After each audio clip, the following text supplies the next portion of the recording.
Os dados de atividade vieram abaixo do esperado para o segundo trimestre. Após um início mais forte, houve perda de fôlego para a economia brasileira para o período de destaque para a piora de serviços em maio e também em junho. Chamo para essa nossa conversa o economista do Itaú Unibanco, Pedro Schneider. Uma ótima tarde a você, Pedro. Seja bem-vindo, meu caro. É um prazer tê-lo por aqui. Boa tarde. Boa tarde, Gabriel. Boa tarde a todos. E aí, desaceleração dentro do esperado, tivemos surpresa muito negativa. Para vocês no Itaú Unibanco, qual que é a avaliação da força da economia neste segundo trimestre?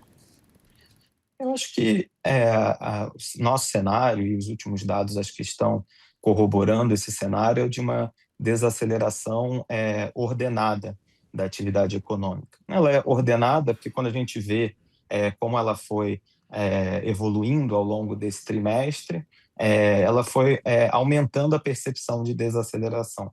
Começou em abril, abril foi mais forte que maio, que foi mais forte que junho, e agora, mais recentemente, parece que deu uma pausada num ritmo de crescimento ali interanual em torno de 2%, que é basicamente ali o nosso cenário, acho que o cenário da maioria do mercado também.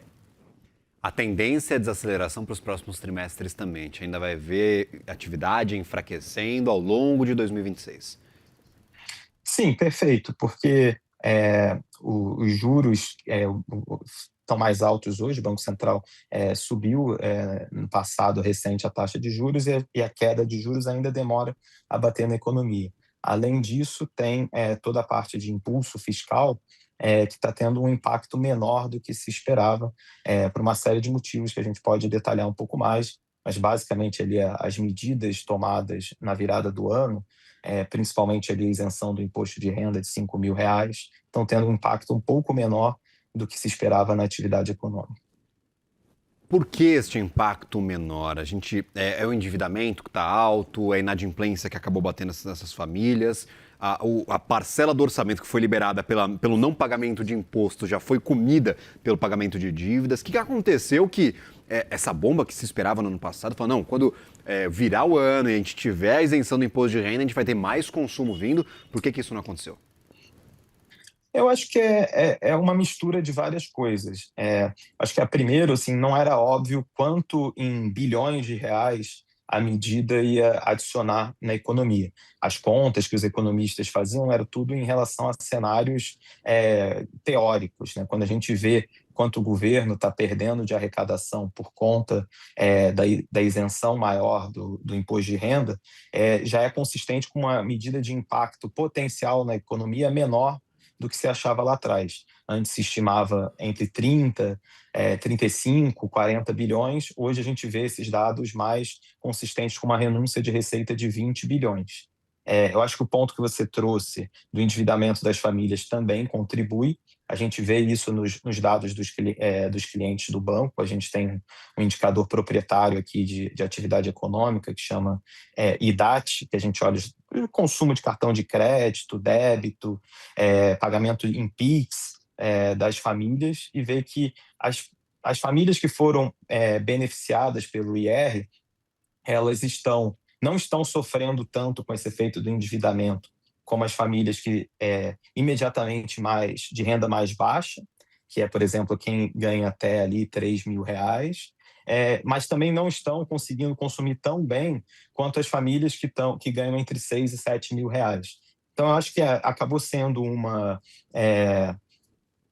um amortecedor, uma espécie de colchão para a atividade, essa isenção do IR, mas tanto em termos do potencial que ela tinha, que é esse universo que antes era 35, 40, hoje a gente vê mais perto de 20 bi, quanto o que as famílias, tendo esse dinheiro disponível, estão usando, que é esse ponto de usar menos para consumo e mais para pagamento de dívidas, são coisas que explicam por que esse impulso fiscal tem sido menor do que o esperado no segundo trimestre.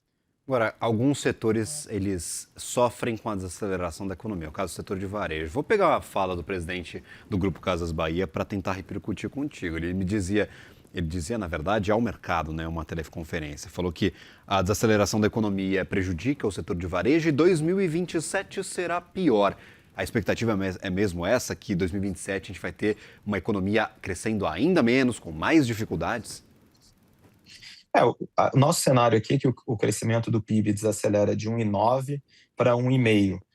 Agora, acho que é importante salientar que essa desaceleração do crescimento ela é muito em função do cenário de inflação, né? O Banco Central ele não está subindo os juros simplesmente porque ele prefere uma atividade mais fraca. Ele está subindo os juros porque ele tem um mandato de manter a inflação é, dentro da meta de 3%, com a banda ali de 1,5 para cima ou para baixo. Então, eu acho que assim, um cenário pior para a economia seria um cenário de inflação mais alta do que um cenário de desaceleração ordenada da atividade, como esse que a gente tem. É óbvio que os juros reais no Brasil são elevados, sempre tem que tomar. Você tem períodos de cautela, né, quando o juro fica elevado por tanto tempo, mas eu acho que ainda é um cenário de desaceleração ordenada e necessário para controlar a inflação, que seria, né, uma inflação mais alta, teria um impacto muito pior, de forma geral, para a economia, do que o cenário que a gente tem previsto para a atividade econômica. Especificamente para o final do ano, vocês têm alguma projeção de Selic? Você poderia compartilhar com a gente? E eu queria Sim. entender, o que está neste cálculo de projeção de Selic de vocês? É aumento de juros no Fed lá fora? Ou o não aumento de juros no Fed lá fora? Isso afeta ou não a projeção de Selic para vocês? Acho que o nosso cenário de Selic é que ela termina o ano em 13,75. Ou seja, ainda tem mais um corte de 25 pontos base versus o patamar atual.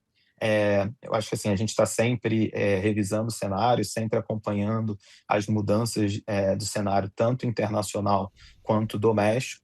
Nosso último cenário publicado, por exemplo, ele ainda contempla alta de juros do Fed, mas a gente sabe que os últimos dados de inflação lá fora foram melhores do que o esperado, ou seja, diminuiu a chance de ter uma alta de juros no Fed. As coisas não são mecânicas, né? Acho que depende muito da sensação térmica aqui de atividade, a sensação térmica aqui de inflação e também da moeda, do câmbio.